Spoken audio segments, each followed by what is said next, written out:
Hello students, welcome back. आज हम foreign trade off India का पार्ट 2 पढ़ने वाले हैं। पार्ट 1 में हमने फॉरेन ट्रेड का मीनिंग, टाइप्स और रोल समझा था। आज हम direction of India's foreign trade, recent trends in exports and imports, balance of payments और बैलेंस ऑफ ट्रेड जैसे इंपॉर्टेंट कॉन्सेप्ट्स को ईजी वे में समझेंगे। तो चलिए शुरू करते हैं।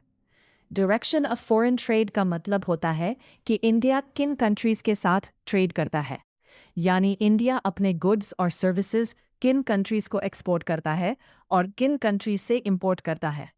सिंपल वर्ड्स में ये हमें बताता है कि इंडिया का ट्रेड किस डायरेक्शन में जा रहा है। इंडिपेंडेंस के पहले इंडिया का फॉरेन ट्रेड मेनली ब्रिटेन के साथ होता था। ब्रिटेन इंडिया का सबसे इम्पोर्टेंट ट्रेडिंग पार्टनर था, लेकिन इंडिपेंडेंस के बाद इंडिया ने अपने ट्रेड रिलेशंस को एक्सपैंड किया। आज India America, Germany, Japan, United kingdom और कई डेवलपिंग कंट्रीज के साथ ट्रेड करता है।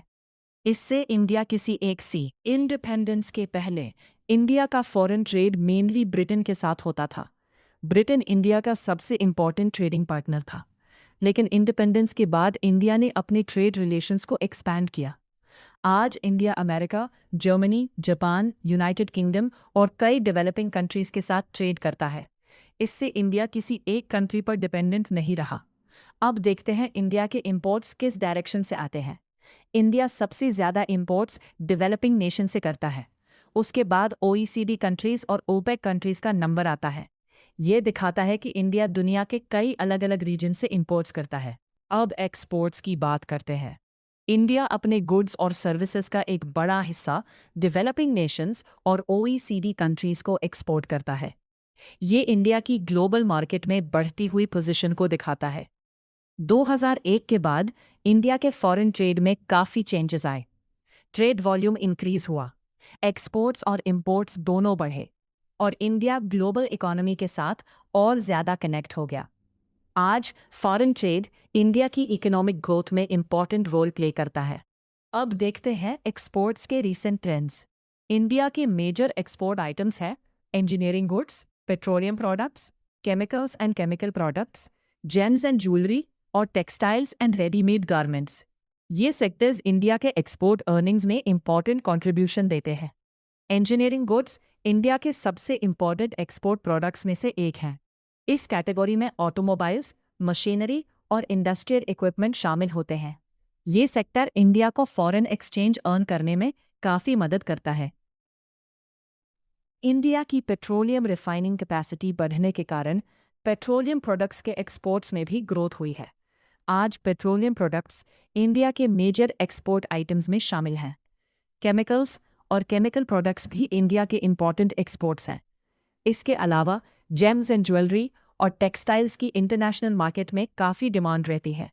ये सेक्टर्स एक्सपोर्ट अर्निंग्स को बढ़ाने में महत्वपूर्ण योगदान देते हैं। अब इंपोर्ट्स के रीसेंट ट्रेंड्स देखते हैं। इंडिया के मेजर इंपोर्ट्स हैं पेट्रोलियम, गोल्ड, फर्टिलाइजर्स और आयरन एंड स्टील।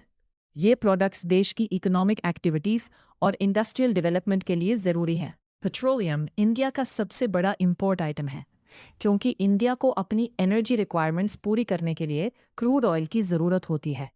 गोल्ड भी इंडिया में काफ़ी डिमांड में रहता है, इसलिए गोल्ड इंपोर्ट्स का शेयर भी काफ़ी ज़्यादा है। फर्टिलाइजर्स और आयरन एंड स्टील इंपोर्ट्स का शेयर धीरे धीरे कम हुआ है। इसका एक रीज़न डोमेस्टिक प्रोडक्शन का बढ़ाना भी है। ये इंडिया की बढ़ती हुई सेल्फ रिलायंस को दिखाता है। अब समझते हैं balance of payments. Balance of payments या BOP एक सिस्टमैटिक रिकॉर्ड होता है। इसमें कंट्री और बाकी दुनिया के बीच होने वाले सभी इकोनॉमिक ट्रांजैक्शंस को रिकॉर्ड किया जाता है। इसमें गुड्स, सर्विसेज, इन्वेस्टमेंट्स और ट्रांसफर्स सब इंक्लूड होते हैं। अब आते हैं बैलेंस ऑफ ट्रेड पर। बैलेंस ऑफ ट्रेड का मतलब है एक्सपोर्ट्स और इंपोर्ट्स की वैल्यू के बीच का डिफरेंस। बैलेंस ऑफ ट्रेड बराबर एक्सपोर्ट्स माइनस इंपोर्ट्स। अगर एक्सपोर्ट्स ज़्यादा हैं तो ट्रेड सरप्लस होता है, और अगर इंपोर्ट्स ज़्यादा है तो ट्रेड डेफिसिट होता है। स्टूडेंट्स अक्सर बैलेंस ऑफ पेमेंट्स और बैलेंस ऑफ ट्रेड में कंफ्यूज हो जाते हैं। बैलेंस ऑफ ट्रेड सिर्फ गुड्स के एक्सपोर्ट्स और इंपोर्ट्स को कवर करता है, जबकि बैलेंस ऑफ पेमेंट्स सभी इंटरनेशनल ट्रांजैक्शंस को कवर करता है। इसलिए बैलेंस ऑफ पेमेंट्स एक ब्रॉडर कॉन्सेप्ट माना जाता है।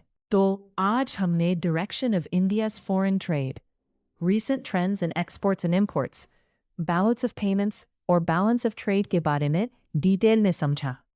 मुझे उम्मीद है कि आपको सारे कॉन्सेप्ट्स क्लियर हो गए होंगे। अगर वीडियो हेल्पफुल लगा हो तो वीडियो को लाइक करिए, शेयर करिए और चैनल को सब्सक्राइब करना मत भूलिए। Thank you for watching. मिलते हैं नेक्स्ट लेक्चर में।